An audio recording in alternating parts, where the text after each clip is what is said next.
ஃபுல்லாவே இயேசு அறியாதவங்களா தான் இருந்தாங்க. ஓகே. ஊர் ஜனங்கள் எல்லாம் ஏன்னா இயேசு அறியாத மக்கள்.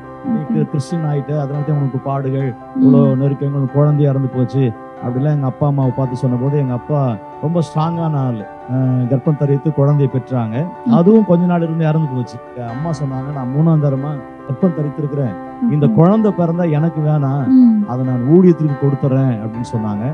வயிற்றுக்குள்ள இருக்கும்போதே அவனை நீங்க பாஸ்டரா ஆர்டினேட் பண்ணிடணும் அப்படின்னு சொல்லி எங்க அம்மா ரொம்ப பிடிவாதமா, எங்க அம்மா வயிற்றுக்குள்ள இருக்கும் போதே அவருடைய பேரையே சூட்டப்பட்டவனாக நான் வந்து இந்த பூமியில பிறந்தேன். ஐயா சொன்னாங்க, நான் பிறந்து 10வது மாசத்துல எங்க அம்மாவே தவறிட்டாங்க. எங்க அம்மா முகத்தை நான் இது வரைக்கும் பார்த்தது இல்லை. என்ன ஒப்பு கொடுத்து 18 வயசுல அந்த பைபிளை கையில கொடுத்தாங்க. எங்க அப்பாவுக்கு எந்த சொத்து சுகம் எனக்கு எதுவுமே சேர்த்து வைக்கல. நான் படிச்சுட்டு பிசினஸ் பண்ண போறேன், கடலாம் வச்சேன் சின்ன வயசுலயே. ஆமா, அந்த வியாபாரத்துல எனக்கு ரொம்ப இன்வால்மெண்ட். பூந்தமல்லியில ஒரு அநாத ஹாஸ்டல் ஒண்ணு இருந்தது. அந்த அநாத ஹாஸ்டல்ல தான் எங்க அப்பா என்னை கொண்டு வந்து சேர்த்துட்டாங்க. அந்த அநாத ஹாஸ்டல்ல தான் நான் படிச்சேன். நடந்தே போவாரு, என்னை பாக்குறதுக்கு நடந்தே வருவாரு. பாஸ்டர் சாப்பாடு கொடுத்து ஒரு 8 கையில கொடுத்து அனுப்புவாரு. நான் ஹாஸ்டல் பையனான்றது அந்த 8 என்கிட்ட கொடுத்துட்டு மறுபடியும் நடந்தே போவார். கரண்ட் கூட கிடையாது. ஆமா, ஓசி வீடுன்னு சொல்லுவாங்க இல்லையா, அதே மாதிரி ஒரு ஓசி வீட்டுல தான் நாங்க இருந்தோம். நீங்க காலி பண்ணி வெளியே போயிடுங்க அப்படின்ட்டாங்க. அப்ப நான் ரோட்ல நிக்கிறேன், வாடகை கொடுத்து கட்ட முடியாது, இருக்கிற இடமும் காலி பண்ண சொல்லிட்டாங்க. என்ன பண்றதுன்னு தெரியாத ஒரு காலகட்டத்தில் தான் அந்த பக்கத்துல கொட்டா போட்ட உடனே அவர் வந்து வேகமா வந்து ரொம்ப கோபமா ஆஷா பேசினார். இது பிளாட் ஏரியா, இதெல்லாம் பில்டிங் கட்டுற இடம், நீங்க வந்து கொட்டா போட்டீங்களே, எனக்கு நஷ்டம் வராதா, எனக்கு எப்படி வந்து சேல் ஆகும்? அப்போ நான் பைபிள் காலேஜ் போகும்போது எனக்கு அபிஷேகம் இல்லை. அப்போ சின்ன பையன், நான் 18 வயசு. எங்க பாஸ்டர் வந்து என்னை முதல் கேட்ட கேள்வியே, நீ அபிஷேகம் பெற்றுட்டியான்னு கேட்டாங்க. நான் இல்லை ஐயான்னு. நீ பார்க்கறதுக்கு சின்ன பையன், அருமை மீச கூட உனக்கு வரல, ஆமா நீ சின்ன பையன், அபிஷேகம் பெறலன்ற, அதனால உன்னை ஏத்துக்கொள்ள முடியாதுன்னு சொல்லி என்னை ரிஜெக்ட் பண்ணி அனுப்பிச்சிட்டாங்க. ஆமா, சிரிப்பு தான் வருதே தவிர என்னால அந்த ஃப்ளோக்குள்ள வர முடியல. பாஸ்டர் வந்து ஓடி வந்து தலைமையிலேயே ஒன்று போட்டு, ஆமா கண்ணை மூடி நல்லா ஜெபம் பண்ணு, அப்பதான் அபிஷேகம் வரும்னாரு. கண்ணையே திறக்காம அல்லேலூயா சோத்திரம்னா கூட எனக்கு வந்து அந்த ஃப்ளோ வரல. முட்டியெல்லாம் பிளட்டு, என்ன நடந்துனே தெரியல, ஒரே சத்தம். பக்கத்துல அக்காங்களாம் தூங்க முடியாம, என்ன நைட்ல இப்படி கத்துறானேன்னு சொல்லிட்டு எங்க அப்பா அம்மாவை எழுப்பி, அவன் என்ன உங்க பையன் இப்படி கத்திட்டு இருக்கிறான், என்ன நடந்துச்சு அவனுக்கு? இல்ல உள்ள டாப்பா போட்டு இருக்கிறான், கதவை உடையா அப்படின்ட்டு கதவை உடைச்சு உள்ள வந்தது கூட எனக்கு தெரியாது. அப்புறம் தலைமையில கை வைக்கிறாரு. ஏற்கனவே ஃபுல் அனாயிட்டிங்ல இருக்கிற ஏசப்பா கை வைக்கிறாரா எங்க அப்பா கை வைக்கிறாரா எனக்கு ஒண்ணுமே புரியல. ஒரு கை வந்து பட்டதுதான். Price the Lord. ஆண்டவராகிய இயேசு கிறிஸ்துவின் நாமத்தினால உங்கள் யாவரையும் சேனல் 316 வழங்கும் அற்புதத்தின் தேவன் என்ற நிகழ்ச்சிக்கு உங்களை அன்போடு வரவேற்கிறோம். இன்று நாளிலும் நம்ம மத்தியில பாஸ்டர் EY ஞான பிரகாசம் பாஸ்டர் இருக்கிறாங்க. ஸோ அவருடைய சாட்சி எப்படிப்பட்டது, ஆண்டவர் அவர் எப்படி நடத்திருக்காரு அப்படின்றத நம்ம எல்லாரும் பார்ப்போம். Praise the lord. Praise the லார்ட்மா. Praise the lord. Praise the lord. Amen amen. Channel 316க்கு உங்களை அன்போடு வரவேற்கிறோம். பாஸ்டர் எப்படி இருக்கீங்க? Thank you மா. நான் நல்லா இருக்கிறேன், ஆண்டவருடைய கிருபையினாலே, ஆண்டவர் அருளாலே நல்ல சௌக்கியம்.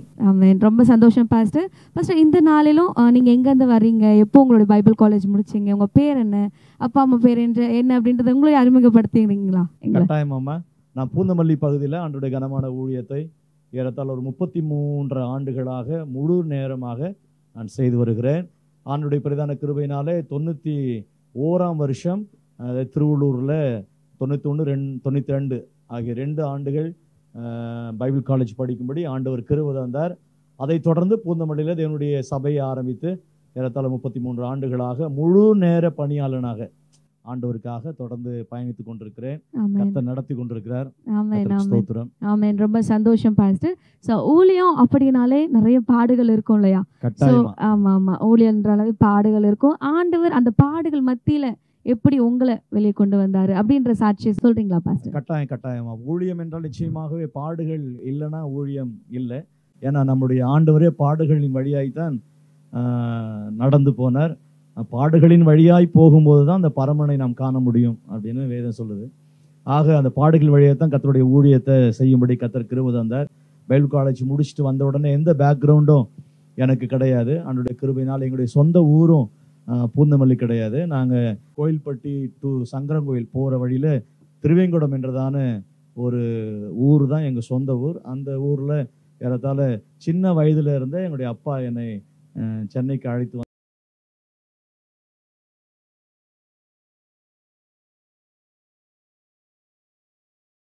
நடத்துவார் என்கிற விசுவாசமான வார்த்தை. எங்க அப்பா பேர் ஏனோக்கு.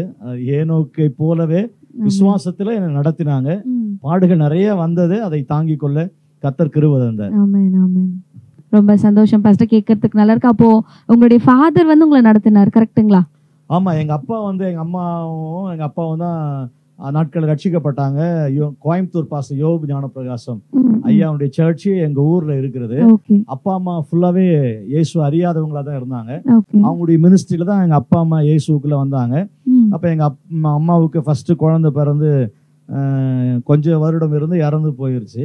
அதுக்கப்புறம் ஊர் ஜனங்கள் எல்லாம், ஏன்னா இயேசு அறியாத மக்கள், நீ கிறிஸ்டின் ஆயிட்ட, அதனாலதான் உனக்கு பாடுகள், இவ்வளவு நெருக்கங்கள், குழந்தை இறந்து போச்சு அப்படிலாம் எங்க அப்பா அம்மாவை பார்த்து சொன்ன போது, எங்க அப்பா ரொம்ப ஸ்ட்ராங்கான ஆளு.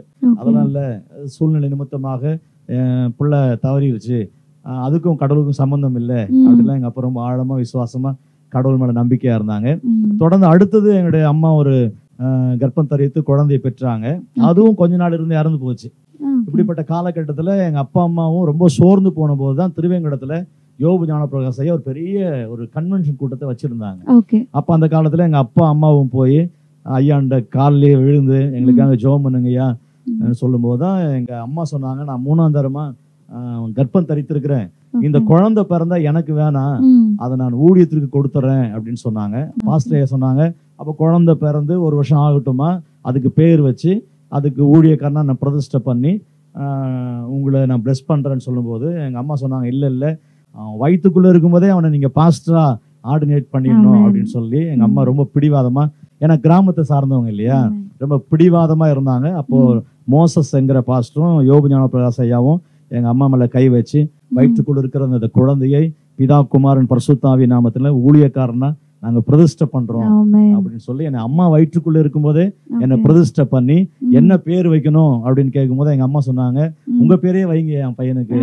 எங்க அம்மா வயிற்றுக்குள்ள இருக்கும் போதே அவருடைய பேரையே சூட்டப்பட்டவனாக நான் வந்து இந்த பூமியில பிறந்தேன். ஐயா சொன்னாங்க, இந்த குழந்தைக்கு பதில் வேற ஒரு உயிர் போகும், நீங்க ரொம்ப விசுவாசமா இருக்கணும், நல்லா ஜெபிக்கணும்னு சொல்லி அனுப்பினாங்க.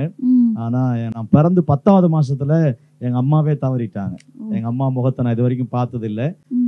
அந்த சூழ்நிலையில் தான் எங்க அப்பா உடைக்கப்பட்டவராய், சரி இந்த ஊரே வேண்டாம், எங்க அப்பா எங்க தாத்தாக்கு நல்ல வசதியானவர் தான், லேண்டு வீடுகள் எல்லாம் இருக்கு, எல்லாத்தையும் விட்டுட்டு எங்கேயாவது போயிடலான்னு சொல்லி குடிபெயர்ந்து அந்த விரக்தியில ஆண்டவரே எனக்கு போதும், உறவுகள் வேண்டாம், எனக்கு யாரும் வேண்டாம் அப்படின்னு சொல்லி என்னை கை குழந்தையா இருக்கும்போது என்னை தூக்கிட்டு அவங்க சென்னைக்கு வந்துட்டாங்க. ஓகே. சோ உங்க அப்பா வந்து உங்க கை குழந்தை 10 மாசத்துல இருந்து 10 மாசம் எங்க அம்மா இருக்கும்போது 10 மாசம். Okay okay. அந்த சூழ்நிலையில எங்க அம்மா தவறிட்ட உடனே அந்த குடும்ப சூழ்நிலை எல்லாம் பார்த்துட்டு, இனிமே இந்த ஊர் நமக்கு வேண்டாம், நான் எங்கேயாவது போய் பிழைத்துக் கொள்வேன், எங்க கர்த்தர் எங்களை நடத்துவாரு. அப்ப ஊராரெல்லாம் சொன்னாங்க, அந்த கை குழந்தை தூக்கிட்டு எங்கேயாவது போறான், இவன் எப்படி உருப்பிடுவான், இந்த குழந்தைய வந்து இவன் காப்பாற்ற மாட்டான் அப்படின்னு தான் ஊராரெல்லாம் சொன்னாங்க. ஆனா கடவுளுடைய பெரிதான கிருபையினாலே முழுக்க முழுக்க எங்க அப்பா கடவுளையே நம்பி ஆமா என்ன சென்னை கொண்டு வந்து என்ன நல்ல முறையில வளர்க்கும்படி கடவுள் தான் கிருபை தந்தாரு. ஆமென் ஆமென். கேட்கறதுக்கே ரொம்ப ஒரு வியப்பா இருக்கு பாஸ்டர். லைக் என்ன சொல்றது, கர்ப்பத்துல இருந்தே நீங்க வந்து ஒரு பாஸ்டராவே ஒரு அபிஷேகம் பண்ணி கர்த்தர் மூலமாக நீங்க வெளியே வந்து, அதுவும் 10 மாசத்துல தாயை இழந்து ஆண்டவருக்காக வாழ்ந்துட்டு இருக்கீங்க. ரொம்ப சந்தோஷமா இருக்கு. சோ நீங்க மட்டும் தனியா இப்போ வந்து உங்களுக்கு சிப்லிங்ஸ் யாராவது இருக்காங்களா பாஸ்டர், கூட பிறந்தவர்கள்? அப்பா வந்து ஊழியத்துக்கு என்ன ஒப்பு கொடுத்து 18 வயசுல அந்த பைபிளை கையில கொடுத்தாங்க. எங்க அப்பாவுக்கு எந்த சொத்து சுகம் எனக்கு எதுவுமே சேர்த்து வைக்கல. சாகும்போது கூட நான் உனக்கு நிறைய புண்ணியம் செஞ்சிருக்கிறேன்டா, நல்ல ஜெபம் பண்ணிருக்கிறேன், ஊழியம் செஞ்சிருக்கிறேன், ஆமா அதெல்லாம் உன்னை காப்பாத்தும், கர்த்தர் உன்னை கைவிட மாட்டான்னு சொல்லி அவர் எனக்கு கொடுத்த பொக்கிஷமே இந்த பைபிள் மாத்திரம். ஆனா எங்க அப்பா சாகும்போது அவங்க வாக்கு கொடுத்தாங்க, நீ நல்லா வருவ, பெரிய ஊழியக்காரனா வருவ, நிறைய வெளிநாடு போவ, பெரிய கார் வாங்குவ, பெரிய வீடு கட்டுவ, சொந்தமா சர்ச்சு நீ கட்டுவ என்னெல்லாம் எங்க அப்பா சொல்லி என்னை பிளஸ் பண்ணிட்டு மறிச்சிட்டாங்க. ஆனா எங்க அப்பா சொன்ன எல்லா வாக்கு தத்தங்களும் கர்த்தர் என் வாழ்க்கையில அற்புதமா நிறைவேற்றி கொடுத்தாங்க. அப்பா தான் இதுக்கு முழுக்க முழுக்க என்ன ஊழியத்துல வந்து என்னை என்கரேஜ் பண்ணி என்னை கொண்டு வந்து உற்சாகப்படுத்தினது அப்பா தான் செய்யறோம். ஆமென் ஆமென். ரொம்ப சந்தோஷம் பாஸ்டர். ஃபர்ஸ்ட் நீங்க சொன்னீங்க 18 வயசுல எனக்கு பைபிள் கொடுத்துட்டாங்க அப்படின்னு சொல்லிட்டு. ஸோ உங்களுக்கு வந்து இந்த உலக பிரகாரமா நிறைய பேர் நல்லா இருந்திருப்பாங்க, ஃப்ரெண்ட்ஸோட இருந்திருப்பாங்க, ஃப்ரெண்ட்ஸோட சுத்தி இருக்கலாம் அப்படின்ற தாட் ஏதாவது வந்துருச்சுங்களா உங்களுக்கு? ஆரம்பத்துல எங்க அப்பா கிட்ட சொன்னேன், நான் இல்லப்பா நான் படிச்சுட்டு பிசினஸ் பண்ண போறேன், எனக்கு இந்த கடை பிசினஸ் ம். கடலாம் வச்சேன் இப்ப Okay. சின்ன வயசுலயே. ஆ, ஆமா, அந்த வியாபாரத்துல எனக்கு ரொம்ப இன்வால்மெண்ட். okay. ஏன்னா ஐயப்பந்தாங்கல்ல டேவிட் என்னாச்சுன்னு ஒருத்தவங்க இருக்காங்க. அவங்க கூட ம். சின்ன வயசுலயே இந்த ம். கடை வியாபாரத்தில் இன்வால்மெண்டா இருந்ததுனால ம். எனக்கு வியாபாரம்னா ரொம்ப பிடிக்கும். ம். கர்த்தருக்கு ஸ்தோத்திரம். அது போறோம் குன்றத்தூர் பகுதியிலயும் லிங்கம் அப்படின்னு ஒருத்தர் கூட வியாபாரத்துல இருந்தோம். ம். ஆனா எங்க அப்பா அதெல்லாம் வந்து ம். நமக்கு வேண்டாம், வேண்டாம். கடவுள் தான் நமக்கு எல்லாமே. Okay. ஏன்னா நாங்க சென்னைக்கு வரும்போது ஒரு சாப்பாடு கூட வழி இல்லாம தான் வந்தோம். Okay. என்ன வந்து பூந்தமல்லியில ஒரு அனாதை ஹாஸ்டல் ஒன்று இருந்தது. ம். அந்த அனாதை ஹாஸ்டல்ல தான் எங்க அப்பா என்னை கொண்டு வந்து சேர்த்துட்டாங்க. ஆ. அந்த அனாதை ஹாஸ்டல்ல தான் நான் படிச்சேன். ம். எங்க அப்பா ரொம்ப பக்தியான ஆளு. பூந்தமல்லியில இருந்து வேலப்பஞ்சாவடிக்கு போறதுக்கு 8 அணா தான் பஸ் பேர். ம். அவருக்கு 8 அணா பஸ் பேர் இருக்காது. நடந்தே போவாரு, என்னை பாக்குறதுக்கு நடந்தே வருவாரு. பாஸ்டர் சாப்பாடு கொடுத்து ஒரு 8 அணா கையில கொடுத்து அனுப்புவாரு. ஆனா ஹாஸ்டல் பையனான்றது அந்த 8 அணா என்கிட்ட கொடுத்துட்டு மறுபடியும் அவர் நடந்தே போவாரு. அப்போ அவ்வளவு கஷ்டப்பட்டு நான் உன்னை வளர்த்து, ம். ஆமா நம்ம ஒரு பெரிய பணக்காரன் ஆகணும், ஒரு பிசினஸ் மேன் ஆகணும், கோடிகளை சம்பாதிக்கணும் ம். அப்படிக்காக நான் உன்னை வளர்க்கல. Okay. என் முழு எண்ணமும் நீ ஒரு ஊழியக்காரனா மாறணும். ஆமா. எத்தனையோ மக்கள் இயேசுவை அறியாம நரகத்தை நோக்கி போயிட்டு இருக்காங்க. ம். பாவம் நிறைந்த பொல்லாத உலகம். ம். அதனால நீ கடவுளுடைய ஊழியத்தை செய்கிற ஒரு ஊழியக்காரனா தான் நான் உன்னை பார்க்கணும் Amen. அப்படின்னு எங்க அப்பா வந்து ரொம்ப விருப்பப்பட்டு தான் என்ன வந்து இந்த ஊழியத்திற்கு என்ன ஆமா, ஆரம்பத்துல எனக்கு விருப்பம் இல்லாமல் இருந்தாலும் சின்ன பையன் சின்ன பையன், ஆமா. ஃப்ரெண்ட்ஸ் நிறைய இருக்கிறாங்க. ம். அதுல கொஞ்சம் இன்பமான சினிமா பாக்குறது, ம். பசங்களோட சேர்ந்து அரட்டை அடிக்கிறது, கலாட்டா பண்றது, அதெல்லாம் கொஞ்சம் இன்பமா இருந்தாலும் ம். அப்பாவுடைய முழு ஈடுபாடு இவனை ஊழியத்திற்கு அனுப்பணும்னு சொல்லி Okay. என்னை வந்து அவங்க புஷ் பண்ணி என்னை தள்ளி விட்டாங்க. So, push பண்ணி தள்ளி விட்டது உங்களுக்கு இப்போ நல்லா இருக்கா இல்ல சந்தோஷமா இருக்கு. சந்தோஷமா இருக்கு? ஊழியம் முடிச்சுட்டு வந்த பிறகு கூட ரொம்ப ம். கஷ்டம். ஆமா. அப்ப எனக்கு மேரேஜ் ஆயிடுச்சு. 2 ம். பிள்ளைங்க, ஒரு பொண்ணு ஒரு பையன் இருக்கிறாங்க. 2 பேரும் இப்ப மேரேஜ் பண்ணிட்டோம் நாங்க. Okay. கர்த்தருக்கு ஸ்தோத்திரம். ஆரம்ப நாட்கள் எங்க பிள்ளைகளுக்கு பால் வாங்க கூட என்கிட்ட வசதி கிடையாது. ம். அப்போ ஒருத்தவங்க வந்து எனக்கு இலவசமா ஒரு வீட்டை சும்மா இருந்துக்கோங்கன்னு சொல்லிதான் எங்க வீட்டை கொடுத்தாங்க. நான் முதல்ல ஆரம்பித்த வாழ்க்கையே ஒரு ஓலை குடிசையில, Okay. கரண்ட் கூட கிடையாது. ம். ஆமா, ஓசி வீடுன்னு சொல்லுவாங்க இல்லையா, ம். அதே மாதிரி ஒரு ஓசி வீட்டுல தான் நாங்க இருந்தோம். அப்ப நாங்க பூந்தமல்லிக்கு வரும்போது எனக்கு 8 அணா 4 அணா பஸ் பேர் கூட எனக்கு இருக்காது. ம். நடந்தே வருவேன், நடந்தே போவேன். ஆனா எந்த சூழ்நிலையிலும் இவ்வளோ கஷ்டப்படுறேனே, ஏன் இந்த ஊழியம் ம். அப்படி நான் நினைச்சதே இல்லை. அந்த பாடுகளையும் நான் ஆண்டவருக்காக சந்தோஷமா ஏற்றுக்கொண்டேன். சந்தோஷமா ஏற்றுக்கொண்டிருக்கேன். அந்த வார்த்தை கேட்கும் போது உங்க முகத்துல ஒரு சந்தோஷம் சந்தோஷம். தெரியுது. ரொம்ப சந்தோஷம் பாஸ்டர். ஓகே பாஸ்டர், இன்னொன்னு நான் கேள்வி கேட்கணும் அப்படின்னா, எப்போ நீங்க இந்த ஊழியத்தை ஸ்டார்ட் பண்ணீங்க? லைக் உங்க சர்ச் கட்டி எப்போ இந்த ஊழியத்தை ஸ்டார்ட் பண்ணீங்க பாஸ்டர்? அதாவது 92ல முடிச்சுட்டு ஓகே.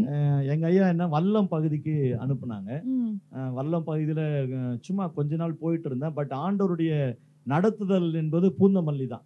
ஓகே. ஏன் பூந்தமல்லினா, பூந்தமல்லியில தான் நாங்க ஒருவேளை சாப்பாடு கூட வழி இல்லாம ம். ஒரு அனாதை இல்லத்துல படிச்சு, ம். அந்த அனாதை இல்லத்தின் மூலமா தான் பூந்தமல்லி ஒரு school Keezhmanagar CS church back side இருக்கிறது. ம். அந்த ம். ஸ்கூல்ல ஹாஸ்டல் மூலமா தான் என்ன சேர்த்தாங்க. ஓகே. அந்த ஏரியாவே எனக்கு தெரியாது. ம். அதன் மூலமா தான் அந்த என்ட்ரி ஆனோம். ம். அப்போ நாங்க பூந்தமல்லியில் இருக்கும்போது ஒரு பன்னி குடிசை மாதிரி தான். மேல ஷீட் கிடையாது, ஒழுகும் மழை பெஞ்சா ஃபுல்லா. ம். அப்படிப்பட்ட ஒரு கண்டிஷன்ல தான் நாங்க பூந்தமல்லியில் இருந்தோம். ரொம்ப படும் மோசமான ஒரு ஏழ்மை நிலைமையில நாங்கள் இருந்தோம். ஓகே. அப்ப கடவுளுடைய வெளிப்பாடுதல் என்னன்னா, ஆமா அதே பகுதியில நீ ஊழியத்தை செய்யணும், ம். அதே ஜனங்களுக்கு நீ ஊழியத்தை செய்யணும், அந்த இடத்துல நான் உயர்த்துறத அந்த ஜனங்கள் பார்க்கணும், அந்த பகுதி பார்க்கணும்னு சொல்லிதான் ஆமென். கர்த்தர் அந்த இடத்துல என்ன ஊழியக்காரனா என்ன வந்து அனுப்பினாரு. அங்கதான் இன்னைக்கும் நான் ஊழியம் செஞ்சுட்டு இருக்கிறேன். ஓகே. அந்த பூந்தமல்லி அப்படின்ற இடத்துல நீங்க ஊழியம் செஞ்சுட்டு ஆமா, ஊழியம் இருக்கீங்க. செஞ்சுட்டு இருக்கிறேன். கர்த்தர் நான் ஊழியம் கிருபையினால. ஆரம்பிக்கும் போது அந்த பகுதியில் ரட்சிப்பே இல்லை. கந்தசாமி நகர்ல சர்ச் ஆரம்பிச்சோம். ம். அதுக்கப்புறம் பூந்தமல்லி கீழ்மநகர்ல ஆரம்பிச்சோம், சேஷ நகர்ல ஆரம்பிச்சோம். அந்த நாட்கள்ல பெண்டிகாஸ்ட் அனுபவம் கிடையாது. Okay. பெண்டிகாஸ்ட் சர்ச்சஸ் ரொம்ப குறைவு. ம். 1 2 அப்படி மூத்த ஊழியர்கள் தான் அப்படி இருந்தாங்க. அந்த ம். காலகட்டத்துல அந்த பகுதிக்காக மிக பிரயாசத்தோடு ஃபுல் ஸ்ட்ரென்த்தையும் நான் வந்து போட்டிருக்கிறேன் ஆமென். மினிஸ்ட்ரிக்காக. ஆமென். இன்றைக்கு அந்த பட்டணம் முழுவதும் ஒரு பெரிய ஒரு ரட்சிப்பை இன்றைக்கு ஆமென். எங்களால் காண முடியுது. ஆமென். ஆமென். ரொம்ப சந்தோஷம் பாஸ்டர். ரொம்ப சந்தோஷம். உங்க நிஜமாவே உங்களுடைய வாழ்க்கையை கேட்கும்போது ஆச்சரியமா இருக்கு. ஆண்டவர் வந்து எப்படி ஒண்ணுமே இல்லாத ஒரு இடத்துல இருந்து கர்த்தர் ஒரு பெரிய ஒரு இடத்துக்கு கூட்டிட்டு வந்து இந்த மாதிரி ஒரு ஊழியம் செய்யறதுக்கு ரொம்ப கஷ்டமான வேலை. ஆனாலும் நீங்க ஒரு சந்தோஷத்தோட செய்றீங்க. அது ரொம்ப சந்தோஷமா இருக்கு. ஓகே பாஸ்டர், உங்க வாழ்க்கையிலேயே நீங்க மறக்க முடியாத சாட்சி, ஆண்டவர் எனக்கு இது ஒரு பெரிய சாட்சி, என்னால் மறக்கவே முடியாது அப்படின்ற ஒரு சாட்சி ஏதாவது எங்களுக்கு பகிர்ந்து கொள்றீங்களா பாஸ்டர்? கட்டாயமா. இப்போ நாங்க சர்ச் கட்டியிருக்கிறோம் ரோசி கார்டன் அப்படின்ற இடத்துல. நான் ஊழியத்துக்கு வந்த ஆரம்ப காலத்துல அந்த பிள்ளைகளுக்கே பால் வாங்கி கொடுக்க முடியல, வீட்டு வாடகை கொடுக்க முடியல, ரொம்ப கஷ்டமான ஒரு சூழ்நிலையில தான் நாங்க அந்த ஊழியத்தை ஆரம்பித்து அந்த இடத்துல ஒருத்தவங்க எங்களுக்கு இலவசமா சர்ச் நடத்துறதுக்கு இடம் கொடுத்தாங்க. அவங்களும் நீங்க காலி பண்ணி வெளியே போயிடுங்க அப்படின்ட்டாங்க. அப்ப நான் ரோட்ல நிக்கிறேன், வாடகை கொடுத்து கட்ட முடியாது, இருக்கிற இடமும் காலி பண்ண சொல்லிட்டாங்க. என்ன பண்றதுன்னு தெரியாத ஒரு காலகட்டத்தில் தான் அந்த பக்கத்துல பிளாட் போட்டாங்க. ஒரு ஓனர் வந்து பிளாட் போட்டாங்க. அப்ப என் கையில ரொம்ப சொற்பமான பணம் தான் இருந்தது. அந்த ஓனரை சந்திச்சு அந்த இடம் எனக்கு சர்ச்சுக்காக வேணும் அப்படின்னும் போது உங்களால வாங்க முடியுமான்னு தான் முதல்ல கேட்டாரு. எனக்கு கடவுள் நான் ஆராதிக்கிற தெய்வம் எனக்கு உதவி செய்வார்ன்னு சொல்லி ஒரு சின்ன அட்வான்ஸ், ஒரு 2000 ரூபாய் அட்வான்ஸ் பண்ணி அந்த இடத்துக்கு நாங்க வந்தோம். வந்து அங்க ஒரு கொட்டாக தான் போட்டோம். கொட்டா போட்ட உடனே அவர் வந்து வேகமா வந்து ரொம்ப கோபமா ஆஷா பேசினார். இது பிளாட் ஏரியா, இதெல்லாம் பில்டிங் கட்டுற இடம், நீங்க வந்து கொட்டா போட்டீங்களே, எனக்கு நஷ்டம் வராதா, எனக்கு எப்படி வந்து சேல் ஆகும் அப்படிலாம் சொன்னாங்க. அந்த விசுவாசத்துல அவர் சொல்லிட்டாரே அப்படின்னு விசுவாசத்துல அப்பவே அதுக்கு வந்து அடிக்கால் போட்டு பில்டிங்கும் கட்ட ஆரம்பிச்சோம்.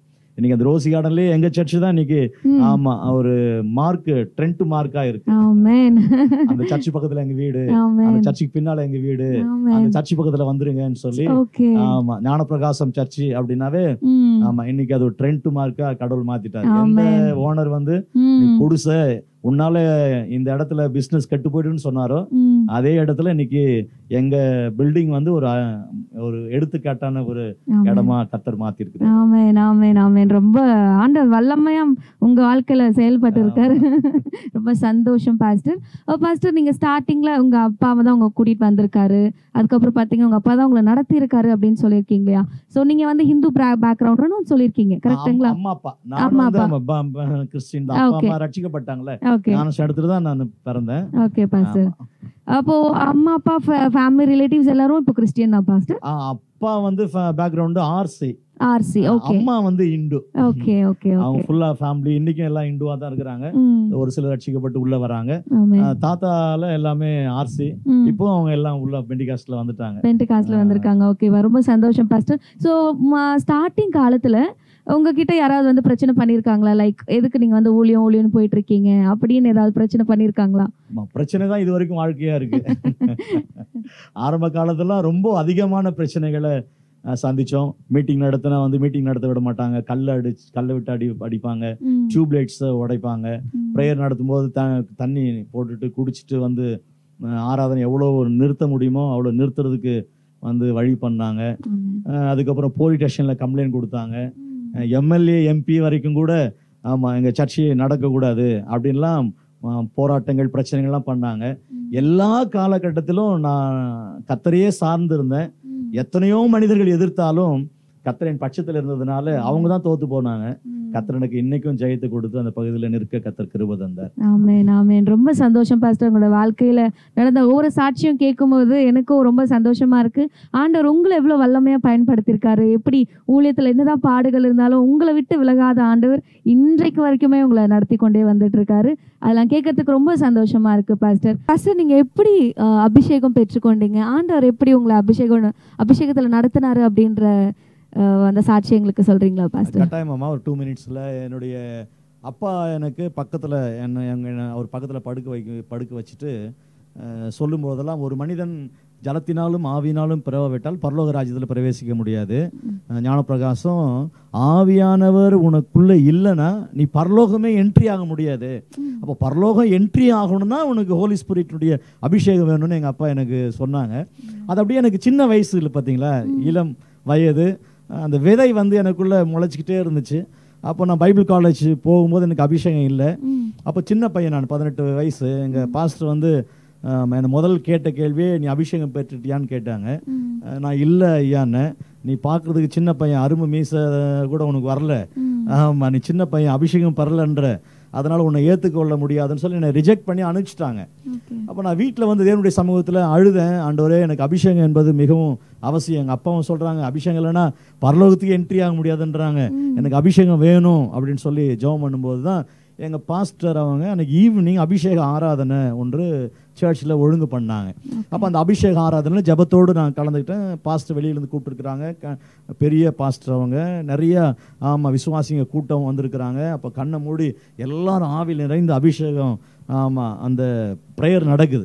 அப்ப நானும் கையை தட்டி ஜெபம் பண்ணி பார்க்குறேன், அபிஷேகத்தில் நிரம்பி பார்க்குறேன், எனக்கு வரல. பட் வந்து கண்ணை திறந்துட்டு டோரை கண்ணை திறந்துட்டு யார் யார் எப்படி அபிஷேகம் நிறைகிறாங்கன்னு தான் சிரிப்பு தான் வருதே தவிர என்னால் அந்த அந்த ஃப்ளோக்குள்ளே வர முடியல. பாஸ்டர் வந்து ஓடி வந்து தலைமையிலேயே ஒன்று போட்டு கண்ணை மூடி நல்லா ஜெபம் பண்ணு அப்போதான் அபிஷேகம் வரும்னாரு. உடனே கண்ணையே திறக்காம அல்லேலூயா சோத்திரம்னா கூட எனக்கு வந்து அந்த ஃப்ளோ வரல. என் கூட வந்த எல்லா பிள்ளைகளும் அபிஷேகம் பெற்றுக்கிட்டாங்க. நான் மட்டும்தான் புறக்கணிக்கப்பட்டவனா இருந்தேன். ரொம்ப உள்ளத்துல ரொம்ப கஷ்டப்பட்டேன் நான். அப்போ வீட்டுக்கு வந்துட்டு அன்னைக்கு ஆண்டவரே என்ன, எங்க அம்மா 10 மாசத்துல இறந்துட்டாங்க, என்னை ஊழியத்துக்கு ஒப்பு கொடுத்துட்டு அவங்க மறிச்சிட்டாங்க. நான் தாயின் வயிற்றிலேயே என்னை நீ உண்மையா நேசிச்சு நான் உங்களுடைய ஊழியம் செய்யணும் நீங்க விரும்பினீங்கன்னா நீங்க என்ன அபிஷேகிங்க ஆண்டவரே அப்படின்னு சொல்லி எங்க அம்மா எங்க அப்பா வெளியே அவங்கள போக சொல்லிட்டு, ஓலை வீடு தான், அப்போ உள்ள தாப்பா போட்டுக்கிட்டு எங்க அப்பா வெளியே படுக்க சொல்லிட்டேன். நான் ஜெபம் பண்ண போறேன், நீங்க வெளியே படுங்க. வெயில் டைம்ன்றதுனால அவங்களும் வெளியே படுத்துட்டாங்க. நான் உள்ள போயிட்டு ஆண்டவரே அன்றைக்கு சாமுவேல் சின்ன வயசுல இருந்தே உங்க ஆலயத்துல அவர் விட்டுட்டாரு, சாமுவேல் உங்க பணி செஞ்சுதான் அவன் பெரிய தீர்க்கதரிசியா மாத்தினாரு. எங்க அப்பா கூட என்ன வளர்க்குறதெல்லாம் ஹாஸ்டல், கிறிஸ்டின் ஹாஸ்டலு, பாஸ்டருங்க வீடு, பாஸ்டருங்க அப்படின்னு சின்ன வயசுல பாஸ்டருங்க வீட்டுலாம் கொண்டு போய் விட்டுருவாரு. பாஸ்டருங்களுக்கு பணிவிட செய்யற அந்த அனுபவத்திலே வளர்ந்ததுனால ஆண்டவர்கிட்ட கேட்டேன், ஆண்டவரே என்னை சாமுவேல் நினைத்தது போல நினைச்சு கொள்ளுங்கன்னு சொல்லி முட்டி போட்டுட்டே 2 வார்த்தை தான், அந்த வார்த்தை தான் சொல்லியிருப்பேன். என்ன நடந்ததுன்னே தெரியல. பரலோகத்துல ஒரு அக்கினி என் மேல இறங்கி வந்துச்சு. இறங்கி வந்து தான் தெரியும். ஒரு 11 மணிக்கு இந்த ஜபம் 3 மணி தான் எனக்கு உணர்வே வருது. என்ன இது நடுவில் என்ன நடந்ததுன்னு எனக்கு தெரியல. அப்போ ஒரு 3 o'clock இருக்கும். ஒரே சத்தம், எங்க தெருவில் ஒரே சத்தம். என்ன சத்தம் அப்படின்னா, நான் ஆவியில் நிறைஞ்சு பயங்கரமா அந்நிய பாஷை பேசி கையை தட்டி கீழே உருண்டு முட்டியெல்லாம் பிளட்டு, என்ன நடந்துன்னே தெரியல, ஒரே சத்தம்.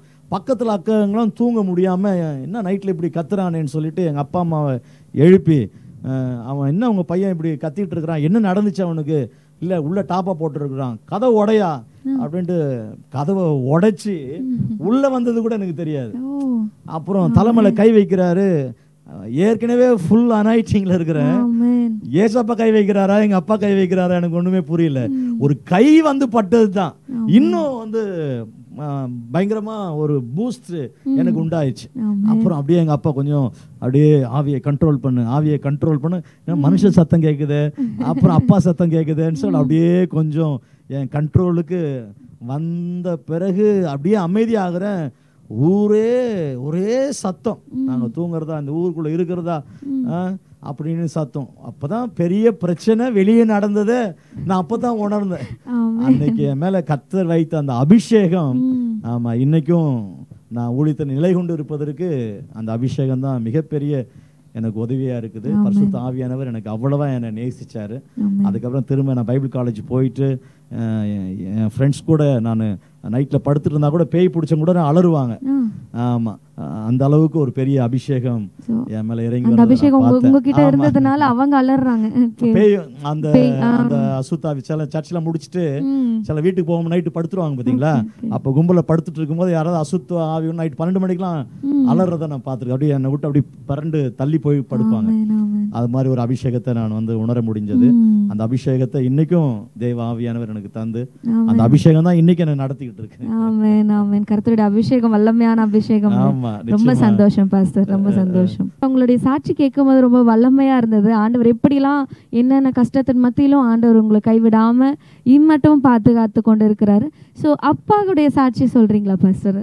கட்டாயமா. அப்பா வந்து ரொம்ப நெருக்கமான சூழ்நிலையில தான் இருந்தாங்க. நாங்கள் இங்கே சென்னைக்கு வந்ததற்கு காரணம் வந்து ஒரு ஏழ்மையான சூழ்நிலை. இந்த சேம்பரில் கல்லெல்லாம் இருப்பாங்க பார்த்தீங்களா. ஆமாம், அந்த கல் இருக்கிற ஒரு இடத்துக்கு தான் எங்கள் அப்பா அழைச்சிட்டு வந்தாங்க. எங்கள் அப்பாவுக்கு பாஸ்டர் ஜான் ராய் திருத்தாங்கல்ல இருக்கிறாங்க. அவங்க இன்னொரு மேரேஜ் எங்கள் அப்பாவுக்கு பண்ணி வச்சாங்க. அப்போ எங்கள் சித்தியும் எங்கள் அப்பாவும் நாங்கள் தான் இங்கே வேலப்பஞ்சாவடி என்றதான இடத்துல ஒரு செங்கல் சூளை எல்லாம் இருப்பாங்க.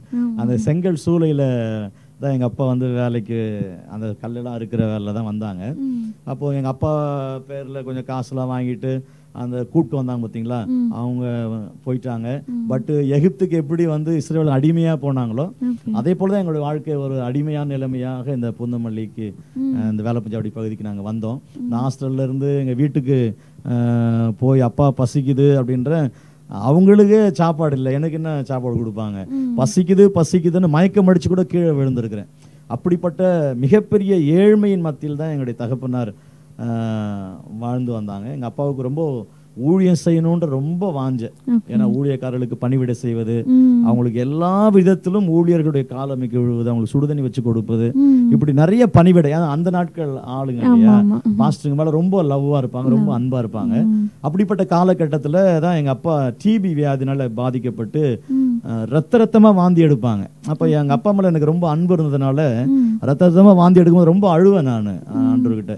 அப்போ கடைசி ஒரு கட்டத்தில் எங்கள் அப்பா ஆஸ்பத்திரியில் சேர்த்து டாக்டருங்க கூப்பிட்டு பேசினாங்க, இவர் இறந்துருவாருங்க, அவர் ஒரு பக்கமே இல்லை, அதனால இவர் உயிர் பிழைக்க எந்த ஒரு சரீரத்தில் ஹெல்த் இல்லை அப்படின்னு சொல்லி, ஆமாம் இவர் 2 நாள் டெத்து, அந்த சாவு குடோனில் தூக்கி போட்டிருக்குன்னு சொல்லிட்டே டாக்டர் போயிட்டாங்க. அப்போ எங்கள் அப்பா, ஆண்டவரே நான் வந்து உங்கள் ஊழியம் செய்யணும்னு வந்தேன், என் பையனையும் ஊழியத்திற்கு அனுப்பிச்சிட்டேன், இப்போ அவனும் ஊழியம் செய்யறான், கொஞ்ச நாள் எனக்கு வந்து ஜீவன் பலன் தந்தீங்கன்னா எங்க பையனோடு சேர்ந்து நான் ஊழியம் செய்வேன்னு சொல்லி எங்க அப்பா ஆஸ்பத்திரியில் அழுது ஜெபம் பண்ணும்போது கர்த்தர் தரிசனம் பண்ணார். ஏனோக்கு நீ பயப்படாத, நீ உன் மகனோடு சேர்ந்து நீ ஊழியம் செய்வ. முகமுகமா தரிசனமாகி முடிஞ்சிருச்சுன்னு சொல்லி டாக்டர் கையில் எழுதி இந்த ஆள் இறந்துருவாரு செத்துருவாரு கொடுத்து அனுப்பிச்சிருங்கன்னு தான் சொல்லி அனுப்பிச்சிட்டாங்க. ஆமா, அந்த காலகட்டத்தில் கர்த்தருடைய தரிசனத்தை பெற்று எங்க அப்பா ஏறத்தாழ 13-14 வருஷம் ஆமா அவர் உயிரோடு இருந்தார். அதுக்கப்புறம் 14 வருஷம் வந்துட்டாரு. டாக்டர் சொல்லாம நீ எழுந்து போயிடுன்னு ஆண்டவர் சொல்லிட்டாரு. ஆஸ்பத்திரியில இருந்து அப்படியே அவர் எழுந்தே வந்துட்டாரு. வந்துட்டு 14 வருஷம் ஏறத்தாழ எங்க அப்பா என்னோடு இணைந்து அவர் ஊழியத்தை செஞ்சாங்க. அவங்க மினிஸ்ட்ரி வேற, அவங்க மினிஸ்ட்ரி வந்து என் மகனுக்கு நான் ஒருவேளை சாப்பாடு கொடுக்க முடியல. இந்த உலகத்துல எத்தனையோ ஏழை பிள்ளைங்க, சாப்பாட்டுக்கு வழி இல்லாத பிள்ளைங்க நிறைய இருக்கிறாங்க. அப்ப ஏழை பிள்ளைகளை நான் எடுத்து வளர்க்கணும்னு சொல்லி எங்க அப்பா 40 அநாத பிள்ளைகளை எடுத்து தத்தெடுத்து எங்க அப்பா வளர்த்தாங்க. இதே பூந்தமல்லியில எல்லாருக்குமே தெரியும் எங்க அப்பாவுடைய அந்த மினிஸ்ட்ரி. ரொம்ப அவருக்கே சாப்பாடு இருக்காது, அவருக்கே வந்து ஏழ்மையான நிலைமை. அப்படி இருந்தும் 40 பிள்ளைகளை தத்தெடுத்து அந்த பிள்ளைகளை வளர்த்து அவங்களுக்கெல்லாம் நல்வழிப்படுத்தின ஒரு பெரிய பாக்கியம் எங்க அப்பாவை சார்ந்தது. அதனால தான் நான் சொன்னேன்ல, அவங்க சாகும்போது கூட எங்க அப்பா சொன்னாங்க, நான் உனக்கு எதுவும் சொத்து சுகம்லாம் சேர்த்து வைக்கலடா, நான் செத்தாலும் நீ தான் அதை அடக்கம் பண்ணணும் செலவு பண்ணி, ஆனா நிறைய புண்ணியம் தான தர்மம்லாம் நான் செஞ்சிருக்கிறேன், அது உன்னை வந்து காக்கும், உனக்கு பின் வரும் அப்படின்னு எங்க அப்பா சொல்லி தான் செத்தாங்க. எனக்கு சொத்து சுகம் சேர்த்து வைக்காட்டா கூட எங்க அப்பா செஞ்ச ஊழியம், அவர் செஞ்ச தான தர்மங்கள் எல்லாம் இன்னைக்கும் என்னால மறக்க முடியாது. நிறைய தான தர்மங்களை எங்க அப்பா செஞ்சாங்க. சாகும்போது இந்த ஊழியத்தை நீயும் செய்யணும் அப்படின்னு சொல்லி அந்த கனமான அவர் செய்த அந்த தரிசனத்தை எனக்கு கொடுத்தாங்க. இன்னைக்கும் நிறைய ஏழைகளுக்கும் அநேக விஷயங்களில் எங்களால் முடிஞ்ச அநேக உதவிகளை எங்க சபை மூலமா அநேக ஜனங்களுக்கு செஞ்சுட்டு இருக்கிறோம். மாசத்துக்கு ஒரு முறை டுனாமிஸ் பாஸ்டர்ஸ் ஃப்ரை ஃபெலோஷிப் அப்படின்னு சொல்லி ஒரு 100 பாஸ்டர்ஸ், அவங்கெல்லாம் கிராமங்கள் இருந்து அங்கங்கிருந்து வருகிற பாஸ்டர்ஸ் எல்லாம் கூப்பிட்டு அவங்களுக்கு சாப்பாடு கொடுத்து அவங்களுக்கு செய்ய வேண்டிய எல்லா பாஸ்டர்களுக்கும் காணிக்க கொடுத்து அவங்களுக்கு செய்ய வேண்டிய உதவிகளை செய்து தரிசனம். அது அப்பாவோட தரிசனத்தை நீங்க இப்போ வரைக்கும் கடைபிடிச்சிட்டு இருக்கீங்க. நிறைய பேர் எதுக்கு ஏன் எல்லாம் கேட்பாங்க, ஆனா எனக்கு தான் தெரியும் எங்க அப்பா எப்படி வந்து நின்னாங்க. அந்த ஊழியம் செய்யும் போதெல்லாம் எங்க அப்பா ஞாபகம் தான் எனக்கு வரும். அவங்க தனக்குன்னு எதுவும் வைக்காம மற்றவங்களுடைய பசியை போக்குகிற ஒரு நல்ல மாமனிதனா இருந்தார். அப்போ நாமும் மற்றவங்களுக்கு உதவி செய்யணும் என்ற அந்த எண்ணத்தோடு தான் இன்னைக்கு நிறைய தொண்டுகளை என்னால முடிஞ்ச அளவுக்கு கர்த்தருடைய கிருபையினால இதை செய்ய கர்த்தர் கிருபை தந்திருக்கிறார். ரொம்ப சந்தோஷம் பாஸ்டர். இப்ப நீங்க சொல்லும்போது எனக்கு ஒரே ஒரு வசனம் ஞாபகம் வருது, ஏழைக்கு இறங்குகிறவன் கர்த்தருக்கு கடன் கொடுக்கிறான். நல்ல ஒரு வசனம் இல்லையா? ரொம்ப பிடிச்சமான வசனம். அப்படிங்களா? எல்லா நோட்டீஸ்லயும் அதுதான் போடுவாரு. சோ நீங்க சொல்லும் போது ஏழைக்கு இருக்கிறவன் கர்த்தருக்கு கடன் கொடுக்கிறான் அப்படின்ற வசனம் ரொம்ப ஆணித்தரமா இருக்கு. நீங்க செஞ்ச ஒரு ஊழியம், அப்பா செஞ்ச ஊழியம் எல்லாமே ரொம்ப அற்புதமா இருக்கு பாஸ்டர். இப்போ நீங்க ஊழியத்தை லைக் சபையை தாண்டி என்னென்ன ஊழியங்கள் பண்ணிட்டு இருக்கீங்கன்றது எங்களுக்கு சொல்றீங்களா? கட்டாயமாமா. எனக்கு வந்து சர்ச் பூந்தமல்லில கடவுளுடைய கிருபையினால இதை ஆரம்பிக்க கர்த்தர் கிருபை தந்தார். அதான் சொன்னது போல பல போராட்டங்கள் மத்தியில தான் அந்த சபையை நாங்கள் ஆரம்பிச்சோம். எனக்கு நிறைய பேர் சொல்லுவாங்க, இந்த இஸ்திரி பெட்டி ஒரு வாரம் வந்து இஸ்திரி பெட்டி ஒரு தெருவில் இருக்கும், இன்னொரு வாரம் ஒரு தெருவில் இருக்கும். நிறைய பேர் அவன் சர்ச்சுக்கா போறீங்க, அவன் ஒரு இடத்துலயே உருப்படியாக சபை வைக்க ஆள் இல்லையே, தெருவுக்கு தெரு அவர் மாற்றிக்கிட்டே இருப்பார் அப்படின்னு தான் என்னை பற்றி சொல்லுவாங்க. ஏன்னா அப்படிப்பட்ட நிலைமையில் தான் நாங்கள் மினிஸ்ட்ரி ஆரம்பித்தோம். ஸ்டடியான இடமோ ஸ்டடியான வீடோ ஸ்டடியான சபையோ இல்லை. நிறைய வீடுகளில் போய் கேட்போம், உங்களுடைய வாசலில் கொடுங்க, ஒரு ஞாயிற்றுக்கிழமை சர்ச் நடத்திட்டு போகிறேன், உங்கள் முத்தத்தை கொடுங்க, ஒரு வாரம் சர்ச் நடத்திட்டு போகிறோம், இந்த வாரம் தான்ப்பா நடத்தணும், அடுத்த வாரம் நடத்தக்கூடாது அப்படின்னு சொல்லி தான் சில வீடு வீடாக போய் வாசல்களெல்லாம் சர்ச்சை நடத்திருக்கிறோம். அப்படி தான் அந்த ஊழியத்தின் வழியாக நாங்கள் கடந்து வந்து தேவனுடைய பெரிதான கிருபையினாலே ஒரு இடத்தை வாங்கி சபையை கட்டும்படி கர்த்தர் ஒரு பெரிய கிருபை தந்தார்.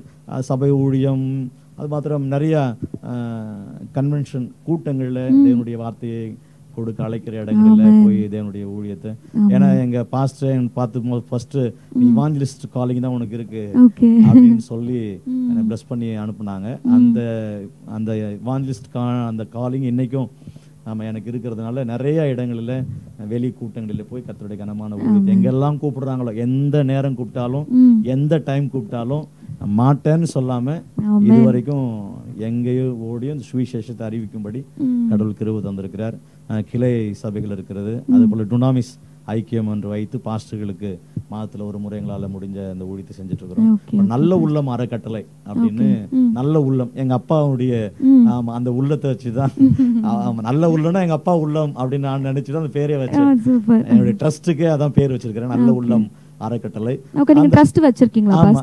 நல்ல உள்ள அறக்கட்டளை தான் ட்ரஸ்ட் நேம்.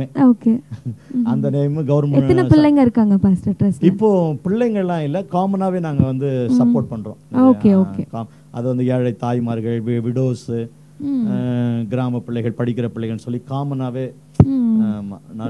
அங்கே தங்கி, ஏன்னா கவர்மெண்ட்ல இருந்து நிறைய ரிஸ்க் ப்ராப்ளங்கள் இருக்கிறதுனால, ஏன்னா இப்ப தங்கி பிள்ளைகள் படிக்க கூடாது அப்படின்னு சொல்லி தடை வந்ததுனால அதுக்கப்புறம் சரி அது வேண்டான்னு சொல்லி காமனாவே அதை நாங்க பண்ணிட்டு இருக்கிறோம். அந்த ட்ரஸ்ட் எல்லாம் கவர்மெண்ட் சட்டத்தின்படி அந்த ஒழுங்கின்படி தான் அக்கௌண்ட்லாம் பார்த்து ஒரு வருஷம் அக்கௌண்ட் சப்மிட் பண்ணி அந்த ஊழியத்தை செஞ்சிட்டு இருக்கோம். ட்ரஸ்டும் பண்ணிட்டு இருக்கீங்க, ரொம்ப சந்தோஷம். ட்ரஸ்ட் மூலமா எங்களால முடிஞ்ச பல உதவிகளை, பல தொண்டுகளை நாங்க செஞ்சிட்டு இருக்கிறோம். ரொம்ப சந்தோஷம் பாஸ்டர், ரொம்ப அருமையா இருக்கு உங்க சாட்சியை கேட்கும் போது. கர்த்தர் நாம மகிமைப்படுவதாக. ஓகே பாஸ்டர், என்ன நேயர்களே, நல்ல ஒரு சாட்சியை கேட்டோம். ஆண்டவர் வந்து எந்த ஒரு பாடின் மத்தியில ஊழியக்காரர் நடத்திருக்காரு அப்படின்றத நம்ம அருமையா கேட்டோம் இல்லையா? ஸோ கர்த்தர் இன்னுமேலும் பாஸ்டர் ஆண்டவர் இன்னுமாய் உங்களை பயன்படுத்தணும், இன்னுமாய் உங்களை ஆசீர்வதிக்கணும் என்று சொல்லி சேனல் 316 சார்பாக உங்களை நாங்கள் வாழ்த்துக்கிறோம் பாஸ்டர். ரொம்ப சந்தோஷம் பாஸ்டர், உங்ககிட்ட பேசினது ரொம்ப சந்தோஷம். Thank you so much pastor, thank you. என்ன நேர்களே, நல்ல ஒரு சாட்சி கேட்டோம், நல்ல ஒரு ஜீவனுள்ள சாட்சி. 10 மாதத்திலே ஆண்டவர் வந்து தெரிந்தெடுத்து ஒரு ஊழியத்திற்கு என்று ஊழியக்காரர் என்று அபிஷேகம் கொடுத்து இம்மட்டும் நடத்தி வந்துகிட்டு இருக்காரு, பார்த்துக்கிட்டு இருக்க. நீங்களும் ஆண்டவருக்காக வாழணும்னு நினைச்சீங்கன்னா கர்த்தர்கிட்ட ஒப்பு கொடுத்து நீங்க வாழும்படியாய் அன்பாய் கேட்டுக்கொள்கிறோம். நல்ல ஒரு சாட்சியை கேட்டோம், நல்ல ஒரு வாழ்க்கை பயணத்தை கேட்டோம் இல்லையா? இதே போல இன்னொரு நிகழ்ச்சி உங்களை காணும் வரை உங்களிடமிருந்து விடைபெறுவது உங்கள் சௌமியா சுசானா மற்றும் பாஸ்டர் ஞான பிரகாசம். Thank you, Pastor. Thank you. Thank you. God bless you.